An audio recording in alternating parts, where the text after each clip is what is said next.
what is energy? Have you ever truly stopped and felt the universe? Not just looked at the stars, but felt them? Felt the hum of your computer, the warmth of your own hand, the inexplicable pull of a memory? We move through our days surrounded by an invisible ocean, a cosmic current that is the true substance of reality. We have a word for this current, a word we use so casually it has lost all its magic. That word is energy. But what is it? We're told it's the ability to do work. It powers our cities, charges our phones, fuels our bodies. That's like saying a symphony is just vibrations in the air. It's technically true, but it misses the entire experience. The truth is far more strange, far more beautiful, and points to a reality so interconnected, it would shatter our ordinary perception if we truly saw it. Today, we are not just going to define energy, we are going to dive into its mystery. We are going to feel its pulse, and perhaps, just perhaps, catch a glimpse of the hidden architecture of everything that is. Imagine the universe at its birth, not a ball of fire, but a single, unimaginable point of pure potential. A thought before it is thought, a command before it is spoken. In that primordial silence, there was no matter, no space, no time, as we know it. There was only the potential for something. And that potential, that desire of the void to become, to express, that was the first and most fundamental form of energy. Then, in what we call the Big Bang, this potential expressed itself. It didn't just explode into space, it became space. It didn't just create time, it unfurled as time. And the first thing that blossomed from this infinite potential was light, pure, radiant energy flooding the newborn cosmos. This is our first clue. Energy is not in the universe. The universe is made of energy. It is the primal substrate, the canvas upon which reality is painted. Matter, solid and dependable as it seems, is merely energy that has been convinced to slow down, to clump together, to take a temporary form. Every atom in your body, every star in the sky, is a knot of concentrated, sleeping energy. You are not a physical body that has energy. You are energy, dreaming it is a body. Think of a whirlpool in a river. It has a distinct shape, a structure. You could almost call it a thing. But is it separate from the river? No. It is a temporary pattern of the river water. The moment the current changes, the whirlpool dissolves back into the flow. You, I, this planet, we are whirlpools in the cosmic river of energy. We have a temporary form, but our essence is the eternal flow. This leads us to the most profound secret energy holds, the illusion of separation. We feel separate from the screen you're watching me on, separate from the air you breathe, separate from the person sitting next to you. But at the fundamental level, this is a trick of the senses. If everything is made of the same foundational energy, then everything is fundamentally connected. Let's take a simple, magical example. The warmth of the sun on your skin. 93 million miles away, in the heart of our star, a monumental transformation is occurring. The immense pressure and heat are fusing atoms together, converting a tiny fraction of their mass into pure energy. This energy, in the form of photons, begins an epic journey across the void of space. For 8 minutes, these particles of light, these tiny packets of cosmic energy, travel at the ultimate speed. They traverse the infinite cold, and then they arrive. They strike your skin, and in that moment, the energy that was once at the heart of a star is now interacting with the energy that is you. It vibrates the atoms in your skin, and your nervous system translates this dance of energy into a sensation we call warmth. You are literally physically touching the sun. You are in a constant, intimate energy exchange with a star. Where does the sun end and you begin? The boundary is far more blurry than we ever imagined. This is happening all the time, in every moment.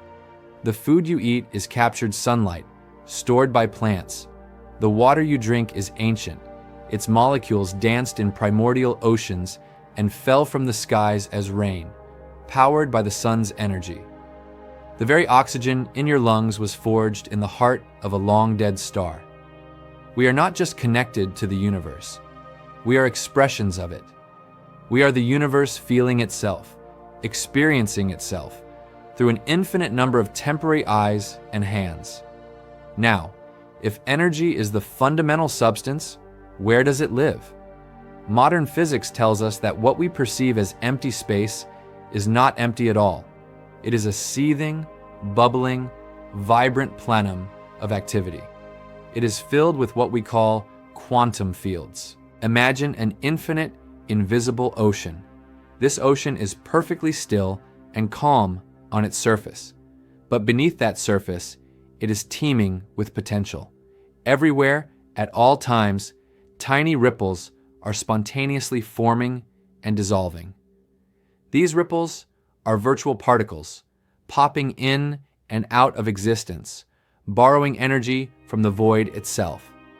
This is the so-called quantum foam, the lowest level of reality. These fields are not just empty stages upon which particles dance. They are the particles. An electron is not a tiny ball. It is a localized excitation, a tiny knot of vibration in the universal electron field. A photon is a ripple in the electromagnetic field. Think of it like this. If reality were a vast, silent drumskin, particles would be the notes, the specific places where the drumskin is vibrating. But the drumskin itself is everywhere. It is the field. This means that at your very core, you are not a collection of solid billiard ball atoms. You are a complex, beautiful, and dynamic symphony of vibrations, a chorus of interconnected energy fields, humming a specific tune that the universe recognizes as you. Your thoughts, your emotions, your consciousness itself. Many mystics and, increasingly, forward-thinking scientists propose that these are not mere byproducts of the brain, but are patterns, complex interference ripples within these fundamental fields. Your mind may not be in your body. Your body may be in a conscious field of energy. One of the most enchanting laws governing this cosmic energy is that it cannot be created or destroyed. It can only change form. This is the principle of conservation of energy, and it is perhaps the closest thing we have to a magical incantation written into the fabric of reality. Energy is the ultimate shapeshifter, the cosmic trickster. It is a master of disguise. Watch a tree growing in a forest. It seems solid still, but it is a hub of alchemical transformation. It captures the radiant energy of sunlight and, through the miracle of photosynthesis, transmutes it into chemical energy, locked within the bonds of sugar molecules. That sunlight becomes the wood of the tree. Now, imagine that tree falls. Over millennia, it is compressed, transformed. That solar energy, now stored as chemical energy, is pressed into a new form: coal. We dig up that coal and burn it in a power plant. The fire is a ceremony of release. The chemical energy becomes thermal energy, heat. This heat boils water, creating steam, whose kinetic energy spins a turbine.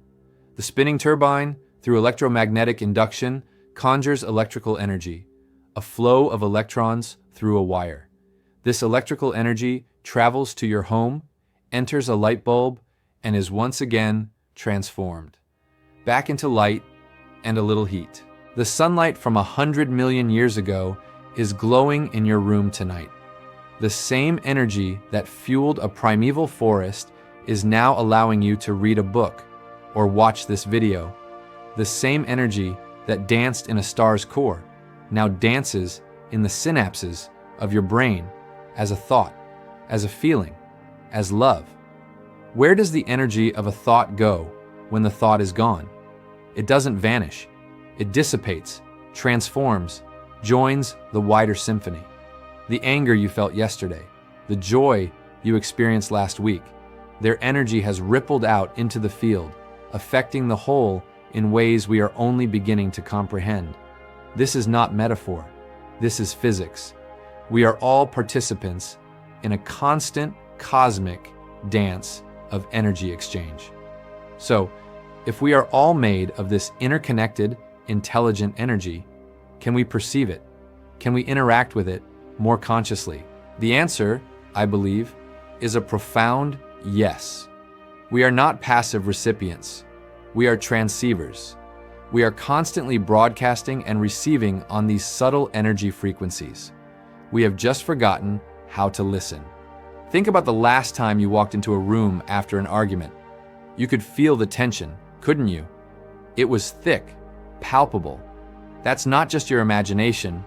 You are sensing the residual emotional energy, the dissonant vibrations left in the field by the people who were there. Conversely, think of walking into a place of great peace, like an ancient forest or a serene temple. The energy feels different. It's calm, coherent. You are tuning in to a different station on the cosmic radio.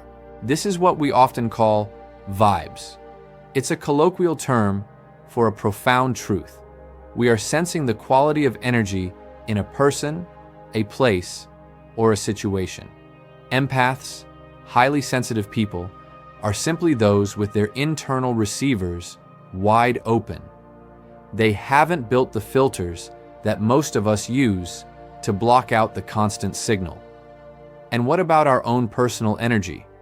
We talk about having high energy or feeling drained. This too is a literal experience. When you are aligned, when your thoughts are focused and positive, when you are doing what you love, you are generating a coherent, powerful energy signature. You are a clear, strong note in the symphony. When you are scattered, negative, or in conflict, your energy becomes incoherent, dissonant. You leak power. You feel drained because you are out of tune with your own fundamental nature. The practices of meditation, mindfulness, prayer, and even spending time in nature. These are not superstitious rituals. They are technologies for tuning your instrument. They are methods to quiet the mental noise, to dial down the static, and to allow you to consciously connect to the vast, nourishing, intelligent energy field that is your source and your home. You are not asking for energy from outside. You are remembering that you are of it and allowing it to flow through you without resistance. As we look to the future, our understanding of energy will not just change our technology, it will revolutionize our very consciousness. Imagine a civilization that has fully embraced this interconnected reality. Our power sources wouldn't be about burning dead things or splitting atoms. They would be about harmony. We would learn to tap the zero-point field, the energy of the seeming vacuum itself, an infinite, clean, and limitless source. We would build technologies that work with the energy flows of the planet, not against them. But more importantly, our society would transform. If we truly, viscerally understood that the energy I direct towards you ultimately affects me because we are part of the same field, then malice, hatred, and violence would become obsolete. They would be seen as a form of self-harm. Compassion would not be a moral commandment. It would be a logical necessity for a healthy energy system. We would see ourselves not as isolated individuals, but as unique cells in a single planetary being, which is itself a cell in a galactic being, and so on, forever. Our purpose would be to play our unique note as beautifully as possible, contributing to the health and harmony of the whole. This is not a utopian fantasy. It is the inevitable direction of a species that wakes up to its true nature. We are the universe becoming self-aware. We are energy, learning to guide its own flow. So, the next time you feel the sun on your skin or the charge of emotion in your heart, I want you to remember, you are not just feeling a sensation, you are touching the face of God. You are participating in the oldest, most magical story ever told. The story of energy dreaming itself into existence. You are a temporary, beautiful shape in an eternal river, a thought in the mind of the cosmos, a note in a song that has no beginning and no end. Cherish your energy, respect the energy of others, and never, ever forget how magical you truly are. If this journey into the heart of reality resonated with you, if it sparked a sense of wonder, then do me a favor. Give this video a like, because it helps this signal reach more fellow travelers. Subscribe to the channel if you haven't already, because we have only just begun to explore the mysteries of this holographic existence. And I want to hear from you. The conversation is the energy. What did you feel while watching this? Have you had experiences that made you feel this interconnectedness? Comment down below, and let's create a ripple of shared awakening together. For those of you who wish to dive even deeper, to explore the science and the spirituality of this interconnected universe, I've written a book that expands on these ideas in great detail. It's called Holographic Multiverse, and it's a guide to understanding how consciousness, reality, and energy are woven into a single, breathtaking tapestry. If you're curious, the link to check it out is in the description below. Thank you for sharing your time and your energy with me. Until next time, remember, the universe is not something you look at. It is something you are looking through. Stay curious,